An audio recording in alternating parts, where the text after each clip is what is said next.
Hey everyone, and welcome back to another video. Say, you know that console that took the world by storm and has over 100 million units sold? Yeah, well instead let's talk about its predecessor, the GameCube. Maybe next time we'll tackle this behemoth. The GameCube. Such a nice and cozy console that can easily be taken on the go thanks to its handle on the back.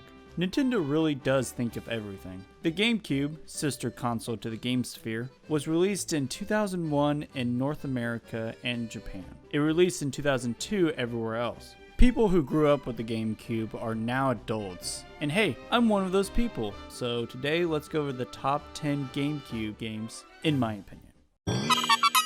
Wind Waker took the whole world by storm. And by that, I mean it disappointed half the population when it first revealed. You see, people were turned off by the cel-shaded cartoony art style. At Space World 2000, there was a tech demo showing Link and Ganon in this grim and realistic style, and people were so excited to see this become the next Zelda game. Well, that didn't happen. However, when Wind Waker did release, disappointment started to fade as this was beloved by critics and audience alike.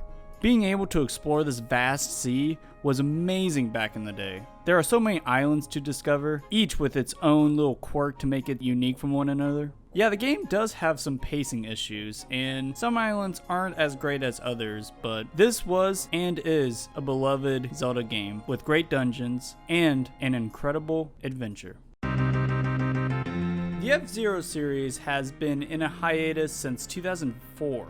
That's so long ago. If you don't know the F-Zero series, then let me explain. Basically, it's a racing series that has futuristic cars going at ludicrous speed. Ever since the series debuted on the SNES, the games have always put high-speed gameplay as their top priority. I'm not really into racing games unless the words Mario and Kart are in the title, but F-Zero got my attention when I was younger. I don't know if it was Captain Falcon on the cover and he was in Melee, but something drew me to this game as a kid, specifically GX on the GameCube. But it got my attention for its take on the racing genre. F-Zero GX is the last home console game in the series, and fans have been clamoring for more ever since. Pokemon Colosseum is a mixed bag in terms of actual gameplay, but the potential in this game was so high. Having a spin on the Pokemon formula is such a great idea, and it could be executed in a spin-off like Colosseum. Unfortunately, that didn't really happen. It did start off with a bang though. We open up to the game's protagonist blowing up a hideout and stealing something called a snag machine. Yes, this is still Pokemon. He then goes on to escape the facility with his cocky smile of his. That intro is one of my favorite intros in a video game, and they did nothing with it. The story from then on is kind of just generic.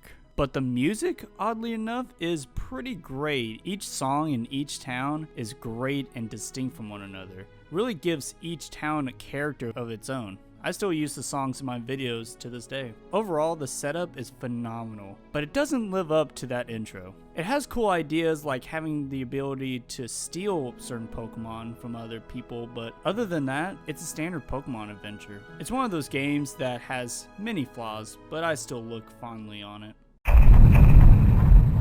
Fun fact, Star Fox Adventure was actually my first Zelda game. You may be confused by that statement, but if you played this game, you can kinda see what I mean. This game plays an awful lot like a Zelda game.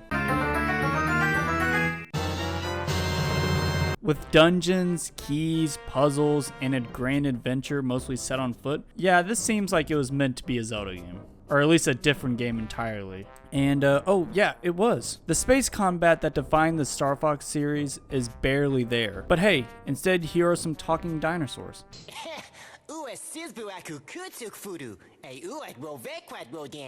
You what? Yeah, so for fans of the series, I can see why this wasn't liked very much. But I really enjoyed this as a kid for its grand scale adventure in the Star Fox universe. But for the fans, it's probably a mixed bag for the lack of actual space combat. But overall, it's a pretty fun adventure. I'd like to visit it sometime again.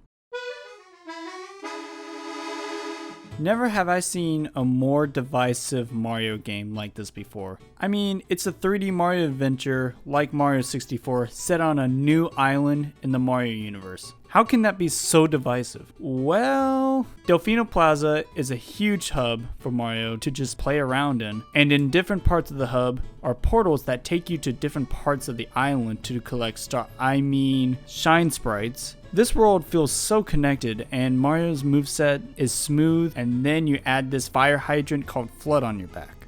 This is where the game gets divisive. You either love Flood or you hate Flood. I kinda don't like him. When you actually play as just Mario, you feel powerless, when you should feel super like the name implies. But he also enhances Mario's moveset. This allows Mario to go and reach places he couldn't before. It's not my favorite 3D Mario, but even then, it's a solid Mario game with a bunch of charm and love put into it. People always praise Melee for being the best sequel to the original Super Smash Bros. Game on the Nintendo 64. And to be fair, they're right. But I feel like people used to talk about this game way too much. That being said, let's talk about this game. The Smash series is a fighting/party game that has characters from all over Nintendo's history and has them battle to the death. It's great. Melee in particular was and is a fantastic game with loads of content in it. It will take you a long time to collect everything in the game, especially the characters. The gameplay is fast-paced and technical for those who are on the competitive side, while also having modes for casuals. Melee is a classic for sure, and one that will continue to be compared to new Smash games to come, whether you like it or not.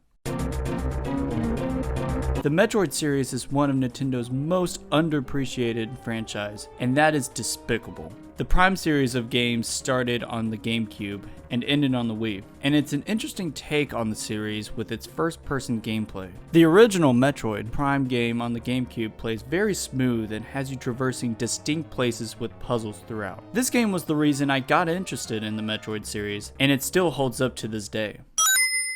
Yep, that's right. A sequel that is actually better than the previous title. At least in my opinion. Yeah, objectively, this may not be a great game anymore, but I argue that it has some of the best 3D Sonic stages to this day. And it also has some trash, but let's not get into that. Also, there's the Chow Garden, where you raise these weird looking aliens to compete with one another in races and in martial arts? Okay, so this game's bonkers, but hey, it's still a good time. Soul Calibur 2 was my first Soul Calibur game, and I think you can guess why. But besides Link being in the game, it is a solid fighting game with a great cast of unique fighters, each one with cool and creative weapons. There's also a story mode that has a good amount of content in it. I feel like the Soul Calibur series doesn't get a lot of attention that it used to back in the day, but if you have a GameCube and haven't played this game yet, then what are you waiting for? Paper Mario: The Thousand-Year Door is my favorite Paper Mario game. It's a simple RPG in the Mario universe, which is a wacky concept, but they executed it so well. You'll meet a great cast of characters throughout your adventure. When you hear about the Paper Mario series, it's this game you usually hear people talking about, and for good reason. It's not without its flaws. Some worlds can seem very linear and might have you running back and forth, but overall, this is a great Mario adventure that still holds up. Also, if they could just bring the Paper Mario series back to this, that'd be great. I would be very happy with that. I love the GameCube. It got me playing home console games, and I remember the good times that it brought me. It's crazy to hear so many people talk about the GameCube nowadays like it was this old thing, when I remember playing it like it was yesterday. Let me know in the comments below what your favorite GameCube game is. Also, consider subscribing for more content and videos like this. I also do reviews on this channel too, so stay in tune for those as well. Thank you for watching, and I'll see y'all next time.